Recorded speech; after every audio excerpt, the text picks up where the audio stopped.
Melayu yang menerima PAS dianggap sebagai Melayu Islam tulen. Kelompok kedua, Melayu yang berbeza pilihan politik dengan PAS dianggap Melayu Islam luar tabi'i.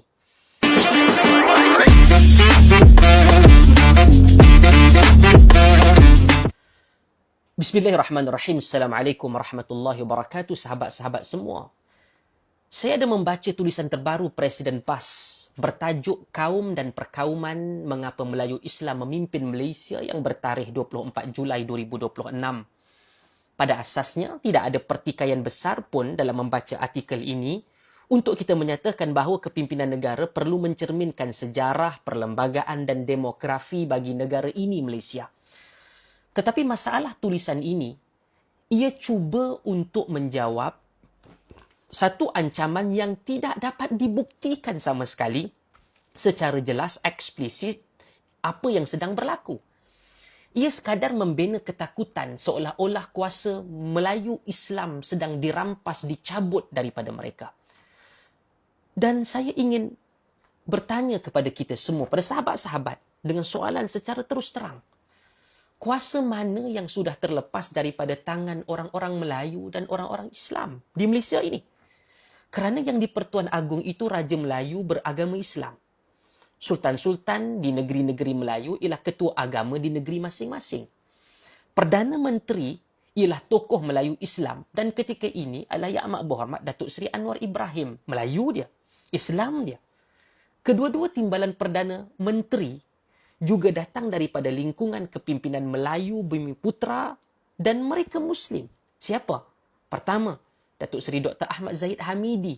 Kedua, Yang Amat Berhormat Datuk Seri Fadilah Yusof. Ketua Hakim Negara, Panglima Angkatan Tentera, Ketua Polis Negara, Ketua Setiausaha Negara, semua mereka ini adalah daripada latar kepimpinan arus perdana Melayu Islam. Mereka beragama Melayu dan berbangsa Melayu dan beragama Islam. Majoriti terbesar penjawat awam pula adalah Melayu Bumiputera. Nak lihat daripada segi demografi, Melayu Bumiputera merupakan kelompok majoriti negara melampaui daripada 60%. Jadi di mana bukti bahawa Melayu Islam tidak lagi memimpin negara ini Malaysia? Ini bukan soal menafikan cabaran yang sedang dihadapi oleh orang Melayu. Wujudnya cabaran kemiskinan, pendidikan, pemilikan ekonomi, gaji rendah dan ketidakseimbangan kekayaan yang memang perlu untuk ditangani. Tetapi semua itu tidak boleh diselesaikan dengan mencipta ketakutan bahawa kuasa Melayu sedang hilang, sedangkan struktur teras negara ini masih lagi dipimpin oleh orang-orang Melayu dan beragama Islam. Masalah sebenarnya mungkin bukan kerana Melayu itu ataupun Melayu Islam itu tak memimpin. Itu bukan masalah sebenar. Masalah sebenarnya ialah PAS seolah-olah hanya mengiktiraf seseorang itu sebagai benar-benar mewakili Melayu dan Islam tulen apabila dia menerima neraca politik PAS dan hanya bersama dengan idealisme politik PAS semata-mata. Selain daripada itu, kalau dia bukan Melayu Islam bersama dengan PAS, maka Melayu di dalam keadilan dianggap hanyut. Melayu yang ada dalam Parti Amanah dianggap liberal. Melayu dalam kerajaan dianggap menumpang DAP. Melayu dalam Bersatu pula boleh menjadi saudara atau pengkhianat bergantung kepada musim politik yang ditetapkan oleh PAS. Tetapi apabila UMNO yang dahulu dikatakan dilabel bermacam-macam mahu bekerjasama dengan PAS, sudi nak berkawan dengan PAS, UMNO tiba-tiba pada pandangan PAS menjadi benteng kukuh Melayu Islam. Maka ukuran Melayu Islam itu berdasarkan perlembagaan akidah dan keluarnegaraan atau ia berdasarkan kesediaan seseorang itu, pemimpin politik itu untuk bersetuju dan bekerjasama dengan PAS.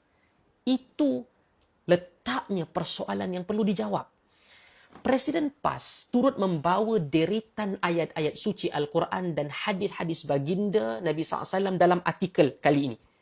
Dan artikel ini Presiden PAS menulis dengan syarat dengan dalil. Banyak dalilnya. Dan saya rasakan kalau kita buat perbandingan, kemungkinan dalil-dalil yang dibawa dalam artikel ini lebih banyak daripada artikel-artikel beliau sebelum daripada ini. Tetapi yang penting bukan jumlah dalil yang cuba dipaksakan kepada kesimpulan politik yang diinginkan oleh Presiden PAS itu. Bukan. Yang lebih penting, apabila berbicara tentang kepimpinan, Islam mensyaratkan kemampuan, amanah dan keadilan. Bukan sekadar bangsa pemimpin itu semata-mata. Seorang pemimpin tidak akan menjadi lebih baik secara automatik hanya kerana nama dia Melayu. Tidak menjadi amanah hanya kerana berada dalam parti yang meletakkan nama partinya itu adalah parti Islam. Kalau dia seorang pemimpin yang melakukan rasuah, zalim, tidak cekap dan menyalahgunakan kuasa, bangsanya tidak dapat mensucikan kesalahannya. Presiden PAS sendiri dalam artikel ini memetik tentang larangan asabiyah. Apa maksud asabiyah? Iaitu membantu kaum sendiri walaupun kaumnya itu melakukan kezaliman. Maka neraca larangan asabiyah itu juga mesti digunakan kepada parti Presiden PAS ini. Jangan kezaliman lawan diperbesar-besarkan, tetapi kesalahan kawan yang ingin dijalinkan hubungan itu diberikan nama baharu, strategi politik, ta'awun, tahaluf, hikmah. Dan artikel ini akhirnya menyeru rakyat menolak parti pelampau dan Melayu luar tabi'i. Saya tak pasti apa yang dia menjadi begitu suka dengan terminologi ini. Hakikatnya laras bahasa seperti ini tidak menyatukan lebih baik orang-orang Melayu dan Islam. Kerana laras bahasa Presiden PAS ini telah menyaring, memecahkan Melayu itu kepada dua kelompok. Kelompok pertama, Melayu yang menerima PAS dianggap sebagai Melayu Islam tulen. Kelompok kedua, Melayu yang berbeza pilihan politik dengan PAS dianggap Melayu Islam luar tabi'i. Itulah sebenarnya politik yang memecahkan Melayu dan orang Islam. Hakikatnya Melayu Islam sudah memegang kedudukan yang sangat kukuh dalam struktur teras negara ini. Alhamdulillah. Dan apa yang diperlukan bukan ketakutan perkauman yang baharu. Yang diperlukan adalah kepimpinan Melayu Islam yang lebih berintegriti, yang kompeten, yang berilmu dan adil kepada seluruh rakyat Malaysia, melampaui agama dan bangsa mereka. Dan jangan jadikan kegagalan dan kebobrokan sesetengah pemimpin Melayu itu sebagai bukti bahawa Melayu sudah kehilangan kuasa. Dan isu ini hanya apabila mereka menjadi pembangkang. Ketika mereka menjadi kerajaan, mereka takkan bicara tentang kehilangan kuasa ini. Dan kita juga jangan jadikan PAS sebagai sijil untuk menentukan siapa Melayu yang tulen, yang sah dan siapa Muslim yang layak. Melayu tidak hanya wujud dalam PAS.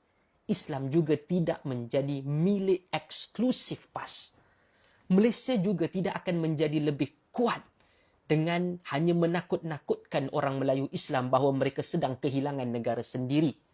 Dan kesimpulan mudah yang saya ingin tawarkan kepada sahabat-sahabat, tiada krisis kehilangan kepimpinan Melayu Islam yang berjaya dibuktikan dalam artikel Presiden PAS ini. Yang ada ialah ketakutan politik yang dibina untuk meyakinkan rakyat bahawa hanya ada satu parti sahaja yang mampu menjadi penyelamat. Sedangkan negara tidak kekurangan pemimpin Melayu Islam.